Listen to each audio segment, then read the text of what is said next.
Welcome to Talmudic Treasures. Today we're learning Kiddushin page 41, which introduces a new chapter which says that when it comes to marriage, a person is able to obviously give the Kiddushin money to his wife-to-be, or he can appoint an agent. When it comes to a woman, also, she does not have to be the one that accepts the Kiddushin. She can, but she can also appoint an agent. And on this, the Talmud tells us that when she is the one that is able to appoint an agent, we say that even though she can appoint someone, it's better that she does it herself. Just like we find some great sages, in order to prepare for the Shabbos meal, they could have easily have had someone else do it, but instead they made a lot of the preparations themselves, because when you're the one that is engaged in this process, that's something in which is more special. And because of that, it's important that she should be the one that accepts the Kiddushin.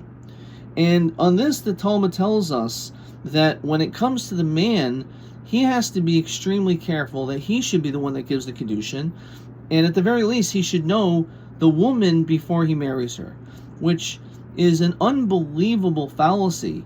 So many people think in the most religious of weddings, what takes place is the man literally does not look or have a clue what his wife looks like until they're literally under the chuppah, right under the canopy, about to get married. And on this, the Talmud tells us that is not the case. In fact, it says it's usur. It's forbidden for a man to be able to marry a woman unless he first sees her. And the reason is because what happens if he gets married and he doesn't like the way she looks, or he doesn't like her personality? So in that situation, it's going to be a very big problem. And on this, the Talmud quotes the sentence that we often think about when we talk about our neighbors. Love your neighbor like yourself. But do you know who's also included in that category? Your spouse, your wife, your husband. So you have to love your wife. So therefore, it's important to get to know who this person is, how important it is that you know who this person is. And therefore, because of that, you should not just appoint a shliach. No, you should be the one that gives her the Kiddushin, the money yourself. Get to know her first, get to know who she is, and only afterwards marry her.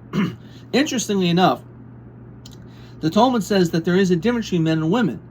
That men who are more visual, in that is, their attraction is something which is quite visual, they need to see her. However, it doesn't say that regarding the woman. Rather, even if a woman technically doesn't see him, but she still gets to know him in some other way, let's say on the phone. So in that situation, we apply the concept of tabla mesif tandu. Better to be able to be with two people than to be alone. This is the principle that we say regarding women, that a woman does not want to be alone. It doesn't mean that therefore she'll choose any man. Obviously, she has standards. However, the problem that we certainly find in this day and age as well is that society lies to women and tells them that the number one priority should be their career. Not that a career is not important.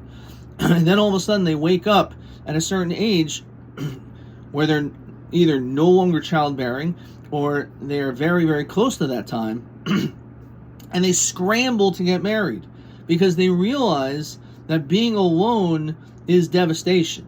It's not a good thing. You don't want to be alone. And a woman does not want to be alone. She would rather be with another man. And therefore, that's what the Talmud is telling us.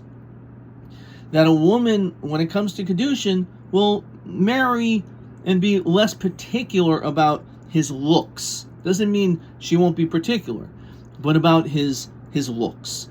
And therefore, the Talmud therefore says she can appoint an agent. Better that she should do it herself. However, when it comes to a man, if he doesn't see her, then that's a lot worse.